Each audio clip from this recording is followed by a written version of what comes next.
everybody. Welcome to Rachel's Reviews. We are really excited today. We are putting on our indie indie animation cap today for our episode of Obscure Animation this month. And we're going to be talking about World of Tomorrow 1, 2, and 3. And I'm film critic Rachel Wagner. Stanford is here. Hi.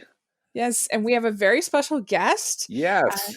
Yes, with us today. We have Leslie Means is here. She is the education admin manager for Utah Film Center, and we haven't been able to see each other as much as we used to, but we used to see each other a lot of the screenings and the events that Utah Film Center would put on. And Leslie, thank you so much for coming on the podcast. Oh my gosh, thank you for asking me. Yeah. So since this is your first time, why don't you introduce yourself a little bit to our audience and your experience with the World of Tomorrow films? So I have worked at Utah Film Center in one capacity or another for about 10 years. I started as a volunteer with the beginnings of the Tumbleweeds Kids Film Festival.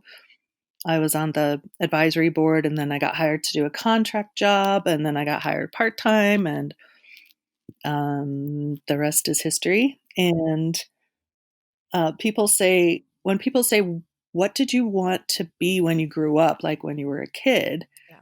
And my real honest answer is I wanted to be a teacher, but like teach kids about movies. But you think that's not a job that exists. But thanks to Utah Film Center, it does, and I get to do it. So it's amazing. And we are so fortunate to have Utah Film Center here in Utah. Yes. It's something I think people maybe take a little bit for granted, but to have not only do you provide so many screenings and educational opportunities, but you also fiscally support so many different films and productions, which I think is awesome. Right. Yeah. So if independent films are taking in donations, sometimes the donors like the donations to be tax deductible, but it's a long process for a film to get nonprofit status. Mm-hmm. That would make your donation tax deductible. So they use our nonprofit status, and the money comes through us, and we help support them and, promote them when their film gets into Sundance and all that stuff. So right, and you work with Sundance, right, for the family section. Yeah, right, or? This year the kids section is not happening just because of the way Sundance is. How they're going to do the festival this year. Yeah. Yeah. But in the past, yes, we have programmed the kids section. Mm-hmm. That's been very fun. So did you always have, you grew up then having a real interest in film then? Yeah, definitely. I was always the one bossing my siblings around, directing them and performances. Always the one that, before IMDb, people would call me to find out the name of that actor in that one thing. Exactly. You're the in-person IMDb. IMDb put me out of business. Or you can just redirect them, right? You can still talk with them, but then you can. Yeah. And so the reason why that we talked on Twitter about World of Tomorrow, and you pointed out that the Emily Prime was your avatar, which I had noticed on Twitter, and your profile picture. And so is this a series that you have really been a fan of? Yeah, so the first one came out in 2015. I did not see it at Sundance. I don't remember when I saw it, but it was sometime that year. Yeah. And in June of that year, my mom died of ovarian cancer. So she had been sick and dying, and we knew it was coming up, right? And I can't remember when exactly I saw World of Tomorrow, if it was before she died or soon after or something, but just the idea of memories being so important really struck me. And then in that moment when the Emily clone takes the memory that she's come for, and Emily Prime says, "This is me and mommy walking," and just thinking that it was a memory of her and her mommy that the clone wanted to come back for. It just, I don't know. It instantly became a part of my Oh heart yeah. at that point. So Mhm. What about you, Stanford? What was your experience with these shorts, the World of Tomorrow shorts? Well, as you know, as Leslie mentioned, uh, the first one played at Sundance, and I think that's where I saw it.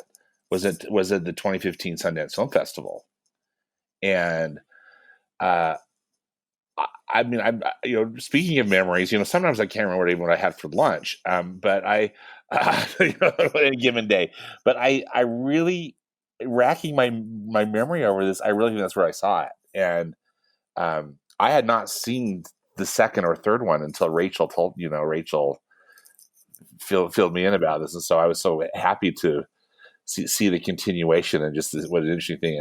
I'm so excited to talk to you about it. But that I if I'm remembering correctly, I think that's where I saw it. Uh-huh. Yeah. Yeah, so when I first saw it, I'm not gonna lie, I was a little bit underwhelmed by it because there was a side of me that was just like, what is he trying to say? What's going on here? I didn't really get it.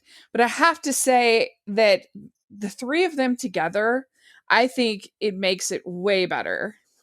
Oh, That I agree. you Yeah. get the whole story and you're just so like immersed in kind of the world of it all that you can't do in 17 minutes.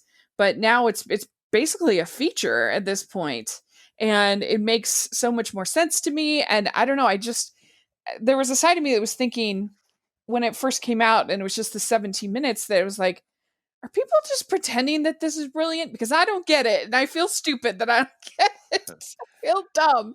But it was definitely something that I didn't ignore because I could tell there was something there, but I just wasn't getting it.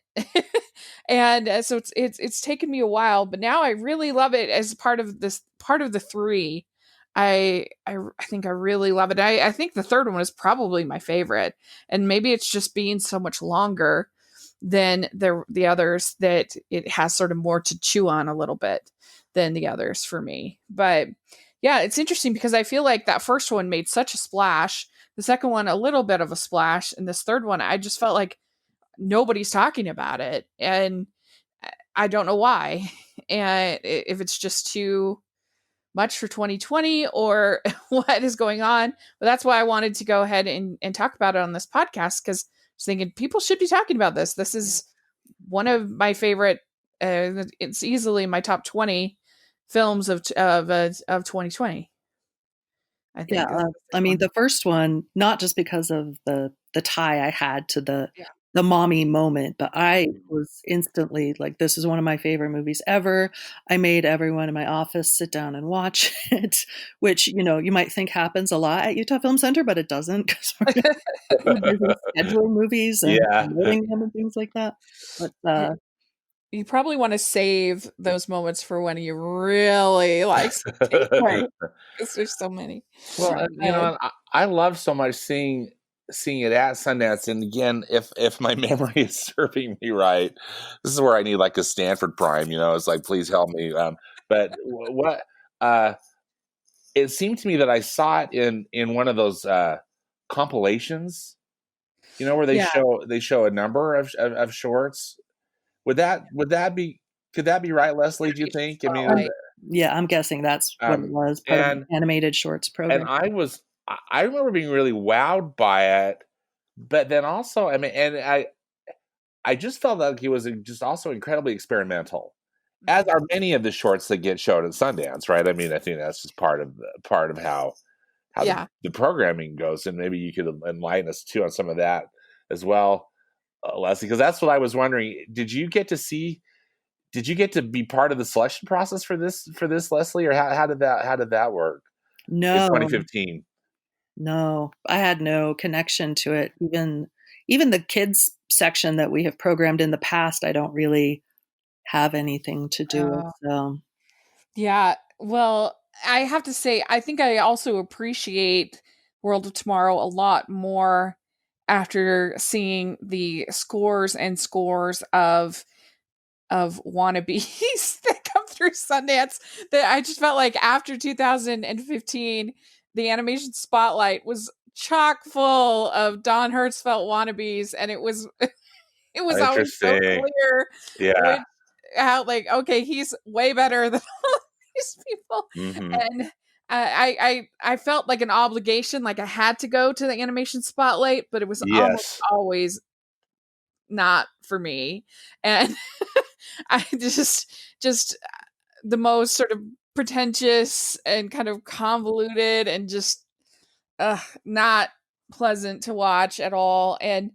I I don't know. What do you think? I guess we should just dive in. So this first one, we have Emily Cologne coming back to Emily Prime and looking for these memories. And what do you think, Leslie, that overall Don Hertzfeldt is trying to say in this short, in this first one? One thing that I think is so great about it is that, and I've read Hertzfeldt says this too, is that you can take what you want from it in a lot of ways. Uh-huh. There's it's so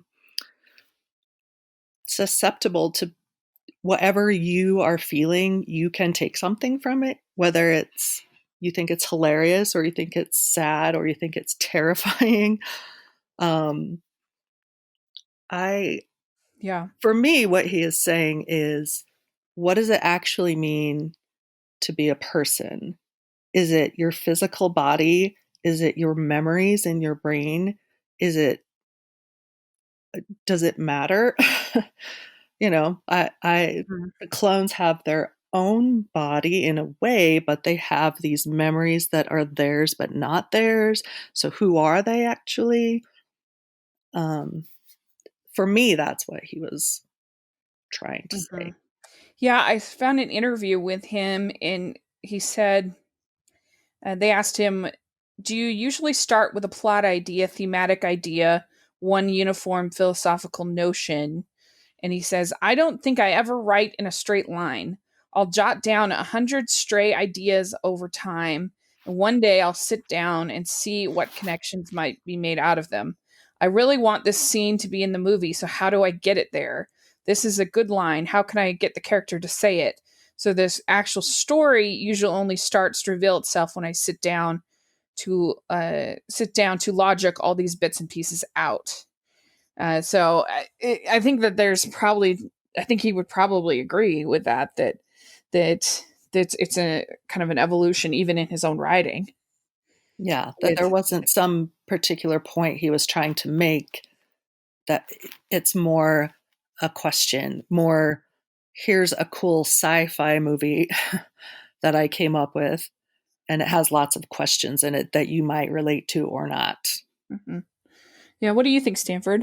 You know, Oh, um, my first impression of this film, and also just getting to rewatch this first watch, number one again too. Um, I just, I just instantly um, adore the child. The little who I guess is not voiced by his niece, yeah. right? And I remember thinking this too. Watching this the first time, that I thought how fun that he's made this very thought provoking sci-fi piece just by some little random comments that his cute niece is making. I was so impressed that he was able to put together some kind of a narrative with these just adorable comments made by a child. And uh, so I guess I was thinking of it less as something very intentional, which I think it would actually was, but just an interesting way to integrate some cool audio that he had that he had captured. That was my you know my initial take, and now that I've learned more about it, I think that's clearly Mm. expanded. But Yeah, so Emily Clone, she tells us a couple of stories. She tells us about visiting David at the museum, and that he is a child without a brain. And then later on, she'll say that she talks about having a relationship with the David clone, And she says, you only appreciate the present with it when it is the past. So, yeah, she talks about sort of this relationship with David. And of course, then that ends up becoming a bigger part in episode 3 with David as a clone. And she says, I am very proud of my sadness because it means I am more alive. What do you think about that, Leslie?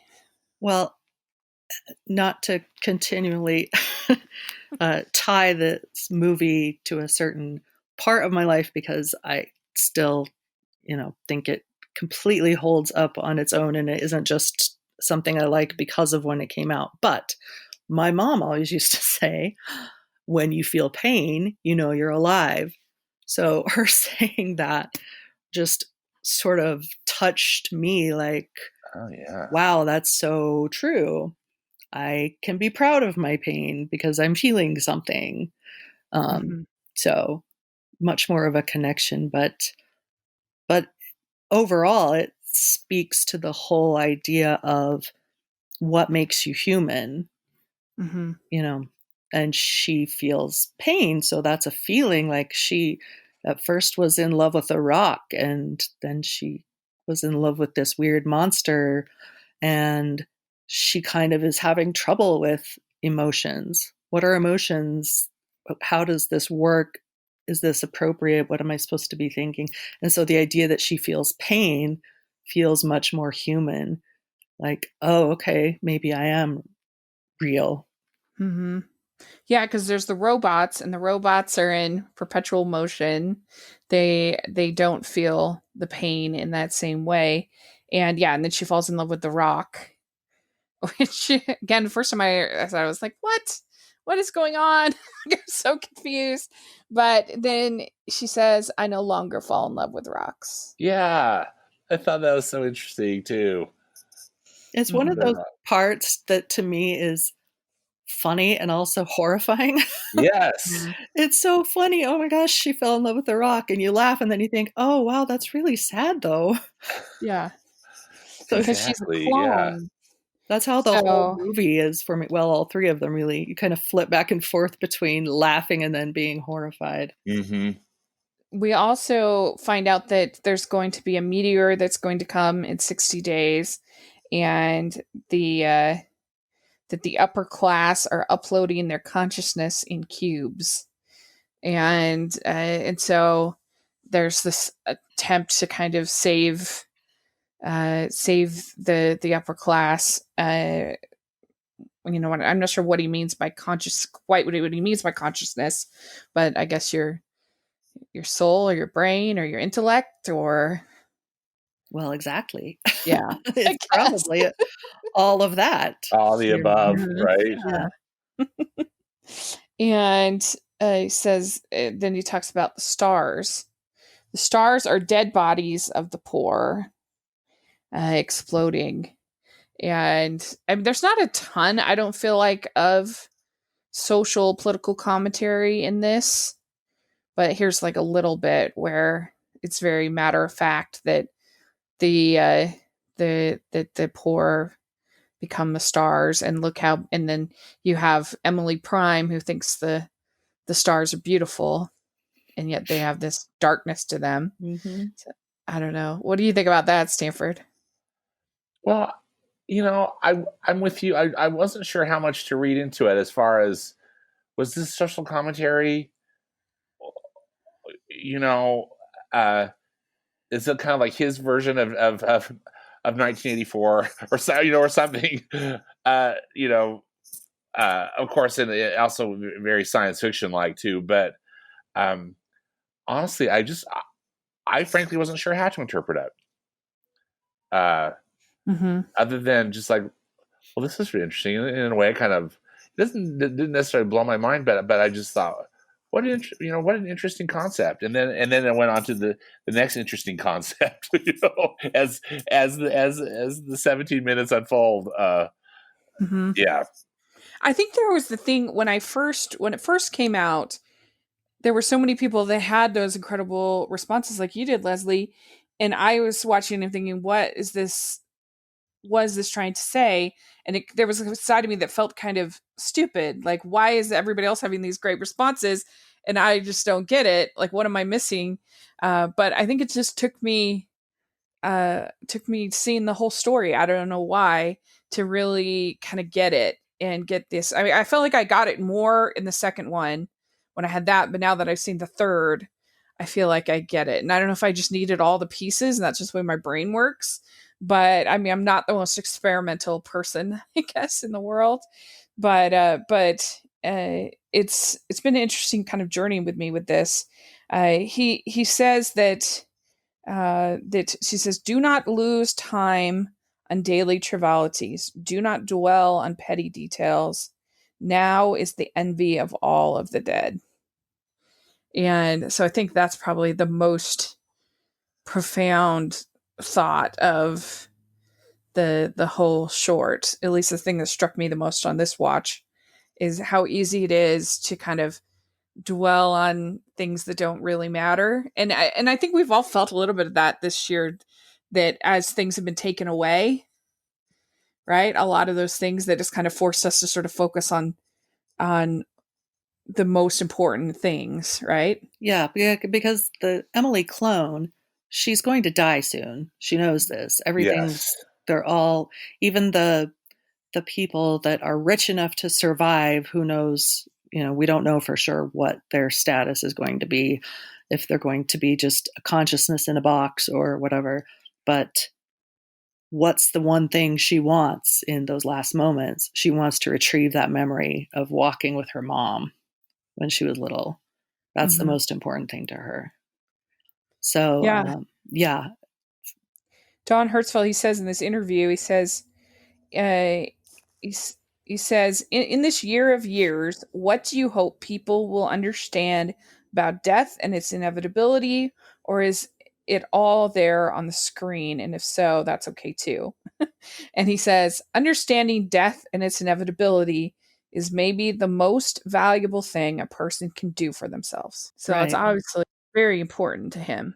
Because then that's when you learn what's important, right? Yeah. If you were in your last moments, your last days, and you had certain things available to you, like time travel, or as she says it, time travel, uh, what Yeah. Yeah. would you choose? What would you want? Yeah. It's an interesting idea, the idea of kind of thinking about what memories we would want, we would go back to, what we would treasure the most. You think about uh, stories like Our Town, which memory is she going to pick? And she picks this what's seemingly innocuous memory of a birthday party and realizes there was so much more. And if you think about the great film by Hirokazu Koreeda called Afterlife, in that film there's the afterlife, and each person has to pick a memory, and then they get that memory made for them. And there are people that just struggle to pick anything, don't feel worthy to pick anything. Their life they don't think is worthy. And so I don't know, it's an interesting idea. If you've ever seen Defending Your Life Mm-hmm. with Albert Brooks, and you have to look back at his life, and was there any value, kind of in it? And I think that's an interesting idea to kind of ponder, like what you would want to pick. Well, and I love the whole subjectivity of memory that goes throughout all three. Mm-hmm. Like in the first one, where she's talking about this museum of memories she has, and she talks about how that's a lot of what people do with their time is watching visions of other people's memories. Mm-hmm. And I like when she talks about the memory of David's that she has saved, where he's walking down some stairs and he sees a plant waving. And she likes it, but she doesn't know why. She doesn't have the context for it. She doesn't know what was happening then, or if that was even really his memory. Maybe he was watching a movie of someone walking downstairs Yeah. and Uh-huh. seeing a plant wave. It's also subjective. So, what does it even mean? What does it matter? do the memories make us who we are? I Yeah. think that's, to me, the most fascinating part of all three of them. Yeah. Another movie that also has these themes. There's a lot now that I think about it, but from this year was 9 Days. I don't know if you heard about that at Sundance, but that was another movie that I really, really enjoyed, and sort of the thought of kind of going through your memories and what are you going to pick, and uh, That was filmed the in Utah, right? yeah, I think so. Mhm. Yeah, it's a very interesting film. But yeah, he says that they inherited the memory of you from birth, and he said, "Did you miss me?" Yeah. And Yeah. I think that I think about that every time I watch anything with the Christmas Carol. Oddly enough, when he goes back into his memories, Mm, and it's that is such a crucial way of humanizing Scrooge. Is you see that he's not a monster. He's just become, his experiences have made him isolated and right. bitter. And us experiencing those memories with him. It's Mhm. not just about him seeing them and changing his mind or opening his mind. It's about us now having sympathy for him and understanding him better. Yeah. So they asked in this interview what were the rocks and the gas pump that Emily fell in love with meant to represent. And it says she was learning how to love, and like all of us in her youth, she gravitated to a bunch of individuals that were wrong for her. So Interesting. Yeah, I was wondering about that as far as an interpretation of it, and here we hear it from yeah, from the creator himself, right, of the film. yeah, and so then we get to World of Tomorrow 2, and in this one, hold on just a second. So this one, World of Tomorrow 2, it has it's World of in this one, World of Tomorrow Episode 2, The Burden of Other People's Thoughts.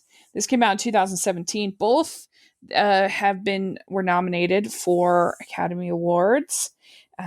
Both of them lost. But this one brings back his niece Winona May and has Julia Pott as Emily Clone. And in this one, you have a backup copy of Emily Clone, and she's alone. She has no purpose or consciousness like Emily Clone had, and she has an experimental sister named Felicia, and and she has Felicia's bracelet. She says that the bracelet means everything. And she says she was next in line to be Emily, and she wants to replace her neurons with Emily Prime. And then she says, "My subconscious is not a pleasant place." And so, what did you have any thoughts about? What did you think about this, Leslie, with this backup copy of Emily? The title of this one is so stunning to me, The Burden of Other People's Thoughts, because that's what her whole problem is. She doesn't really have her own thoughts or memories. She thinks she is a gifted pianist. Turns out that wasn't true. She's All like, right. oh, where did that memory come from? I don't know. She's burdened with memories and thoughts and ideas of past Emily's, of a life that she didn't actually live. She wants to be a ballet dancer, but she's sort of destined to be Emily, to be this weird ghost of Emily, of many Emilys. And Mm-hmm. I think she's so tragic and sad, but I'm so proud of her for wanting to be her own person. I'm rooting for her by the end. Yeah, she wanted to be a dancer in the Nutcracker. Mm-hmm. Yes. Yeah. Yeah, what did you think of this one with the backup copy, Emily Stanford? Well, uh, I was quite taken with it too, and as I had mentioned, this is the first time I had seen both part 2 and part 3. Mm-hmm. and preparing for our podcast. Uh, what really, of course, the plot is very thought provoking, but I'm really just I'm so and I remember this was the first one to really overcome with the visuals of it, Mhm. and often I kept almost being more, I mean, for lack of a better word, like overwhelmed by the visual, by just the striking visual style of Mhm. it, that I would not be following the plot because I would be so mesmerized by what was happening on the screen. So I think clearly a rewatch is in order for me, or another watch, just so I can make sure I'm a little more solid on some of the plot line, just because I'm just so fascinated by uh, how he composes every shot. Uh, I think he makes such interesting choices with color and with Mhm. background and with all the different kind of computer interfaces and different screens that keep showing up. Uh, Yeah. and it's such an interesting way to tell the story. But again, I just kept finding myself that almost like took over on some of it for me. And I mean this in a happy way, just because I'm just fascinated by it. I just think, how did he come up with that particular, Mhm. screen layout or shot or whatever you want to call it. However, he's composing it. I think he's doing this all digitally, from from what I can muster from what I've read. Mhm. Where I think some of his earlier films, uh, he wasn't necessarily using all computers, but still. Yeah, so sorry, Yeah. not the No, best answer they to your question, Rach. But no. The backgrounds are more vibrant, I think, in 2 and 3 than oh in 1. yes, yeah, oh And definitely, particularly in three. I thought, wow, mhm, the background yeah. really, yeah. Yeah, and it's interesting he uses the stick figure characters. We didn't really talk about that in the first one. And he has in his feature film, Beautiful Day, he also uses the stick figures. So that's kind of his style. But it helps you to kind of just think about the concepts and not get so lost in sort of the character. And, you're not really concerned about what the accents are, or what the, or anything else. It's just like, just the character, and just listening to Emily, to his niece's voice.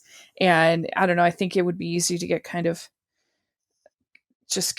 lost in, sometimes I have that problem with sci-fi, is that I'll get kind of lost in all of the world building and everything, Hmm.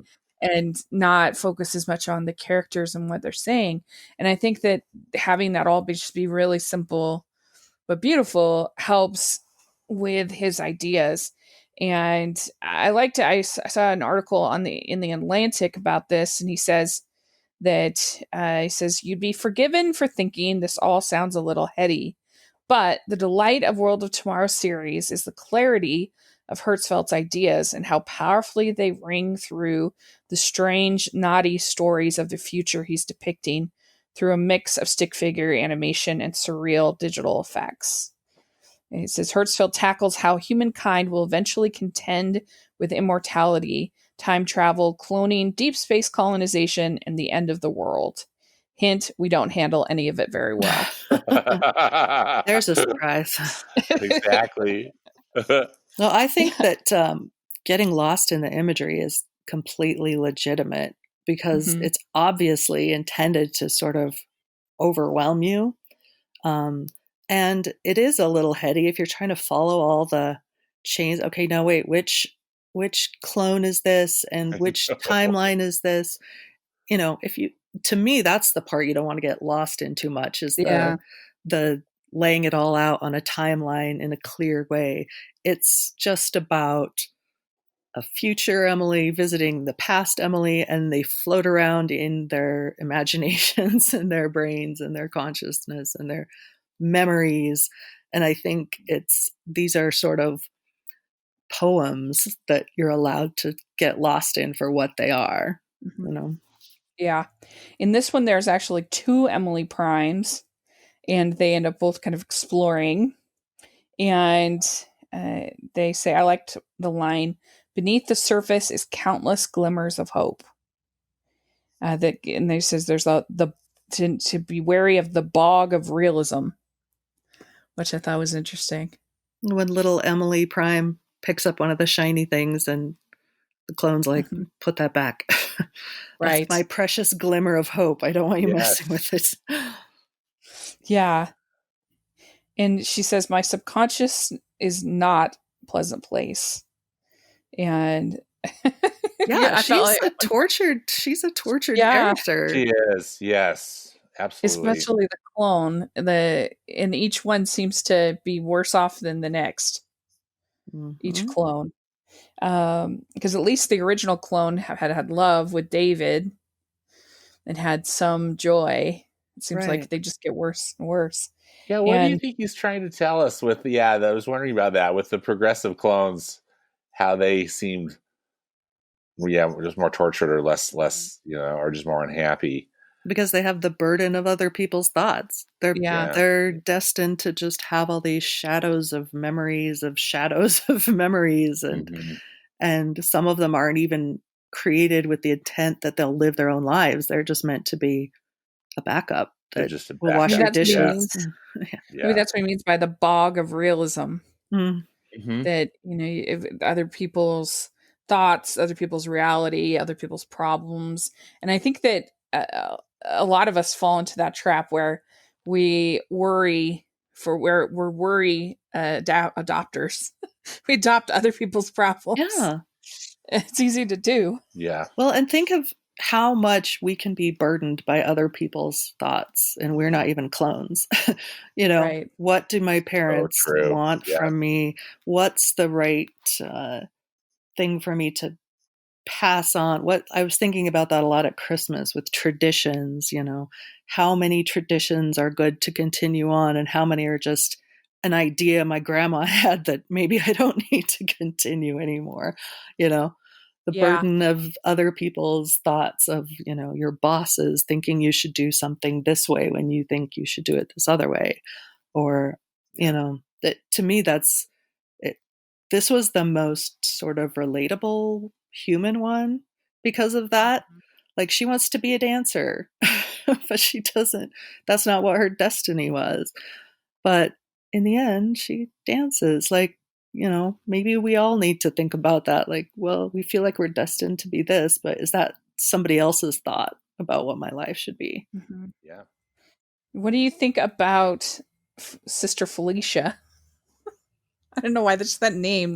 Nothing wrong with Felicia as a name, but I don't know. For some reason made me laugh. She's orbiting the Earth for archival purposes. Yeah.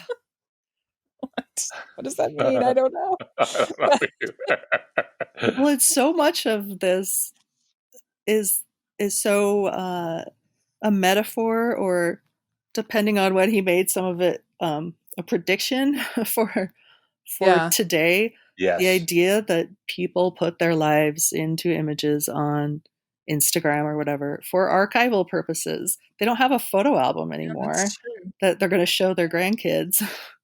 They'll pull up their Instagram. Yeah. Yeah. Here's the story of my life. And I don't know. I Yeah. wasn't quite sure how Felicia worked in, but I really liked it because it was one of those, to me, sort of horrifying moments. Yeah.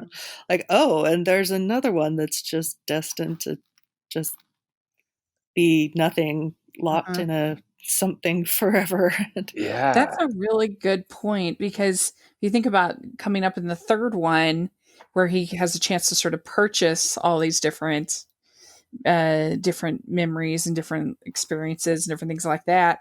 And I was thinking about it that about around this time, 2017, I finally I had to kind of shut off a lot of. I had been before that I'd been really invested in like news and invested in what's going on, and it was all just so overwhelming that I kind of just had to cut that off out of my life. And like I would still find out about what's going on because it's impossible not to, and still be involved in any way that I could. But I was taking in so many people, so many problems that I had Mm-hmm. no way of solving and no way of making better. Uh, and Yeah. so it was just too much for me. And so I think that that's also kind of what he might be talking about a little bit, that of what we're doing, of what we need to do sometimes is we need to, uh, I don't know, in a way, isolate ourselves a little bit that way. Yep. Definitely. Yeah. And not That, define ourselves by what other people are wanting us to feel is important. yeah. She says that I have memories of dying 2 times. Dying is one of my least favorite things to do. And then it also says youth is not an accomplishment. I love that. I know. Wasn't that great? Yeah. And he says that it's illogical, like a baby dinosaur is a shock to the clone system, and then she vanishes. So it's just that she's illogical like a baby dinosaur, and that makes the clone vanish. And then you see these triangle men with star hats, and then she's in square land.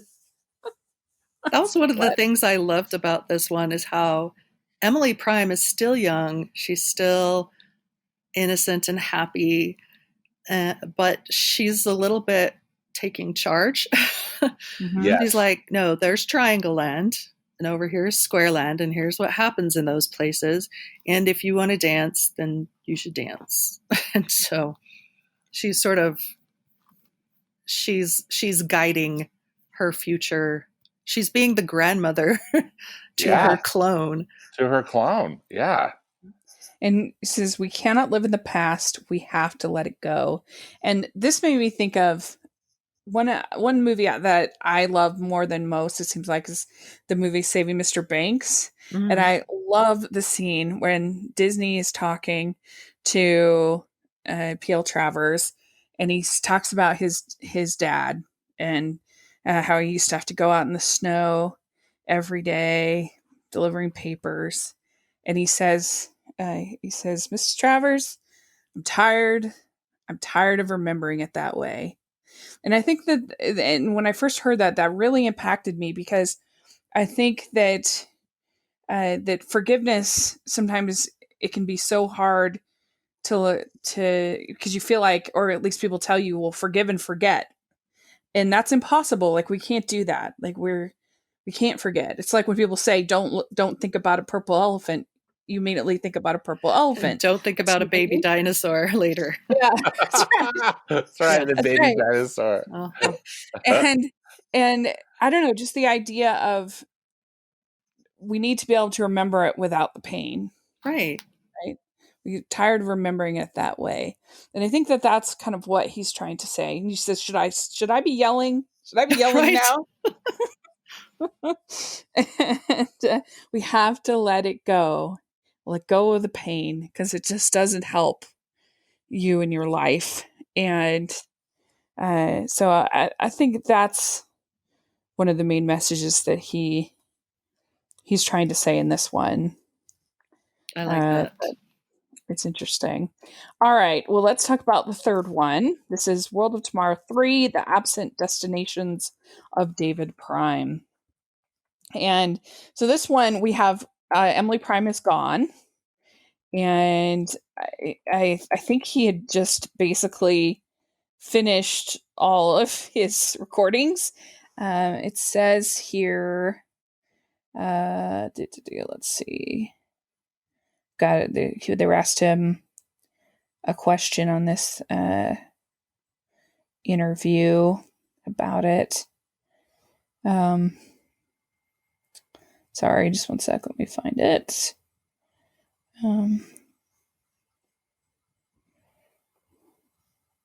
Says, was the absence of Emily Prime in part 3 a practical decision or an intentional departure from the first two films. And he says, it was both.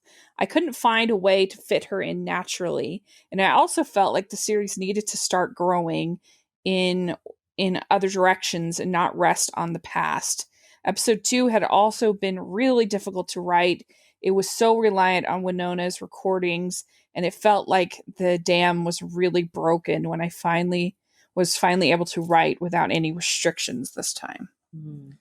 So, what did you think, Stanford, of this one? Well, I'm so glad you brought that up because honestly, I was wondering about that if he was out of recording, if Don was out of recordings from his adorable niece, or at least who seems very adorable from the recording that was used, or if it was an intentional decision. So I'm glad to hear. Thank you for that background, Rachel, because that's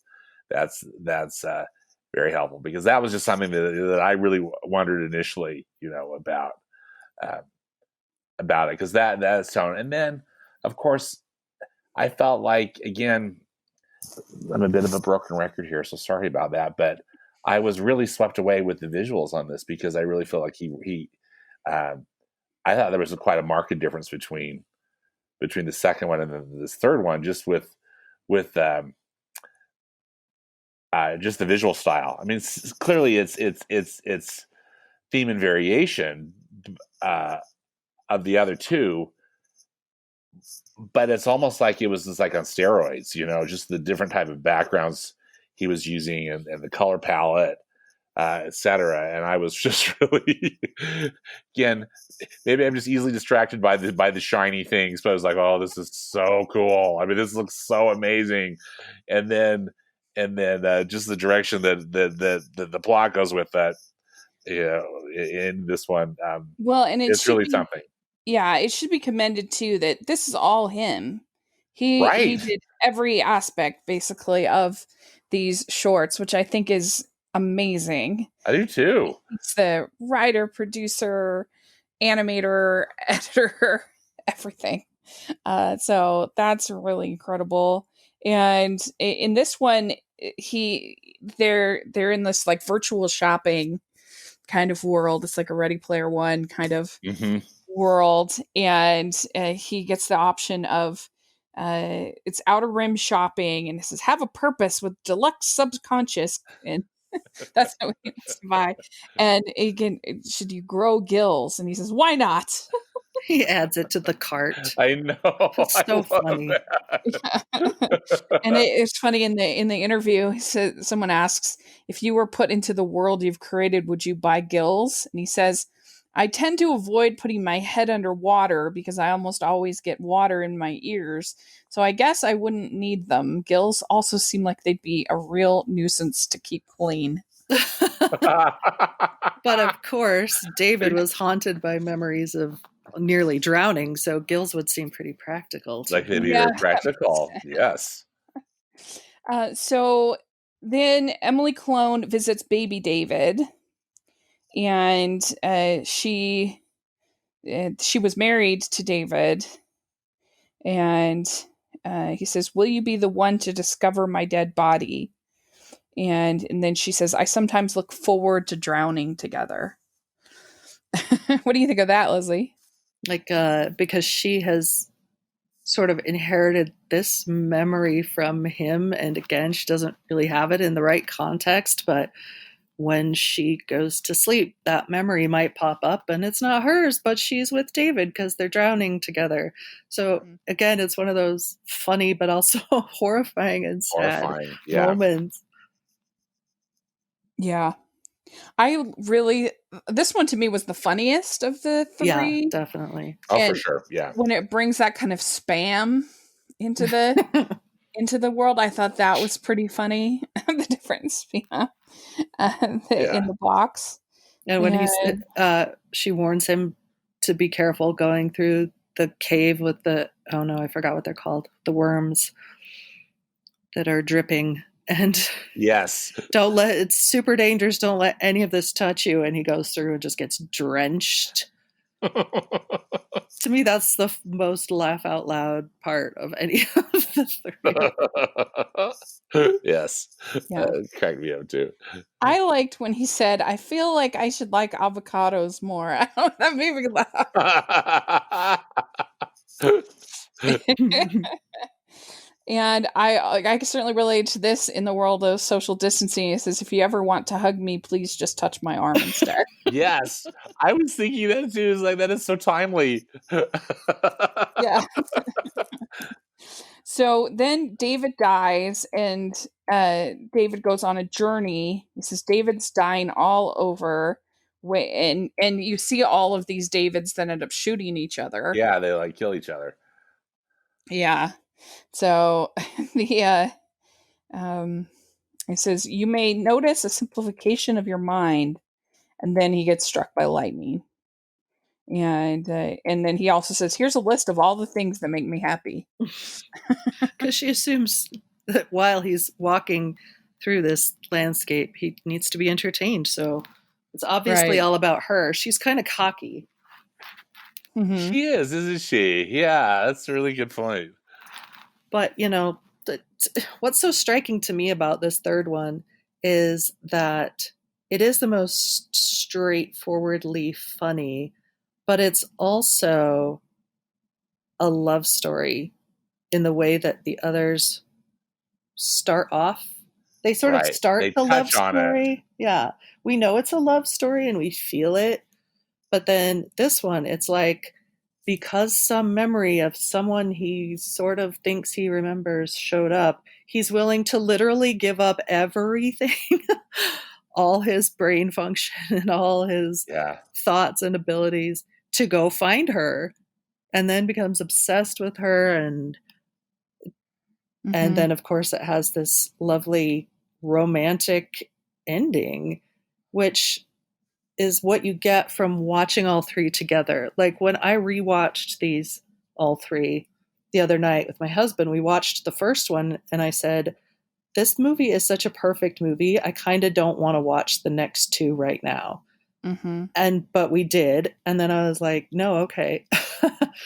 I get it. Like the first one by itself, fabulous. The second one, each of the three by themselves are worthy and amazing, and I would recommend them to anyone. But when you do watch all three together, then it becomes a full love Yeah. story Yeah. because that's how it ends with them back together. Yeah, and they explain a little bit more in this third one, which I think is why it's longer. Mm-hmm. It's 34 minutes, and they explain the clones, they explain the cleaners, they explain a lot of the things going on. So for my person that's not a super like surrealist kind of person, I was able to kind of make it all make sense a little bit more to me after watching this one. And I'm like, oh, okay, I get it. We learn where the David in the tube and the tank in the museum Mhm. came from, Yes. and we Yeah. learn where the guy in from episode 2 where she's watching the people in line to time travel and one of them uh, winds up nowhere and she always remembers him and then we find out in this one that it was David. It was a clone of David. Yeah, the clone. Mhm. Yeah, so it all comes together in very nice ways that you don't need to appreciate any of them, Yeah. but it's beautiful how it all works It's together. very beautifully handled, isn't it? And it's so satisfying. Mhm. Yeah. Yeah, and he says that he is haunted by her family clone. And it kind of also I don't know, I keep thinking of all these other things that it makes me think of, but if you've ever seen Ghost Story, David Lowery, where he's literally haunted by she is haunted by her love, by the Casey Affleck ghost, Mhm. and until the until the cosmic is everything has seen its everything is okay and everything's protected, then he's gonna stay haunted. Kind of made me think of that. And It says, death is not a destination, it is the absence of one, which I thought that was interesting. Yeah. What do you think of when they grow flowers out of the face? It's like, what is happening? Can't you just see that as something the Kardashians would start, you know? I know. It feels a little too plausible. Exactly. It's this very twisted way, right? Yeah. Yeah, and he says, you are part of the whole, like the scattered seeds of a flower. And that's when you get all of the clones shooting each other. And I like a review I read where they said it culminates in a shootout that puts Tenet to shame. It's like, yes, love it. Yeah. yeah, and then Well he said. says, it says at the end, there's hope for Emily and David in the end, with These two everything. these two clones that were never meant to live lives of their own, you know. They changed it. They changed the the direction and are going to have a life together. I think it's lovely. I thought it was lovely too, and I was so happy that it had this. I mean, I guess I was surprised it had a happy ending. You know, I was kind of Yeah. expecting it to not, or just to be. You know, but I thought that was such a hopeful, interesting, uh, you know, approach. Mhm. For as sad and scary as these all can be, they all Yes, have happy endings. Really. exactly. Like the moment in the first one where it looks like Emily Prime has been zapped back to, you know, prehistoric times and she's just there in the snow, that something's gone wrong and she hasn't been returned to the proper place and time. We stay there for a long time and it feels like a tragic, horrible ending. Oh no, she's by herself in this. And then, and he holds it for a long time. And then, nope, she's back at home and starts to sing what a happy day it is. And everything's fine. Everything's And you have to remind okay. yourself, like, oh, okay, she's actually fine. This is a happy ending. That's kind Yeah. of how all of them felt to me. I like in this interview, he says, how they ask, how did your friends and family respond? He says, they're pretty used to me by that. And then they also ask, are there any pieces of fiction that have influenced your work that we probably wouldn't think of? And he says, one thing that pops to my mind is the Phantom Toll Booth. My favorite Mm. children's books were the ones with all the fun metaphors and clever wordplay. When I was plotting out episode 2, I wanted to lean into that, where visiting different sections of Emily's brain would be like Milo visiting the land of math and the land of letters, the land of sound, with different looks and logic to it.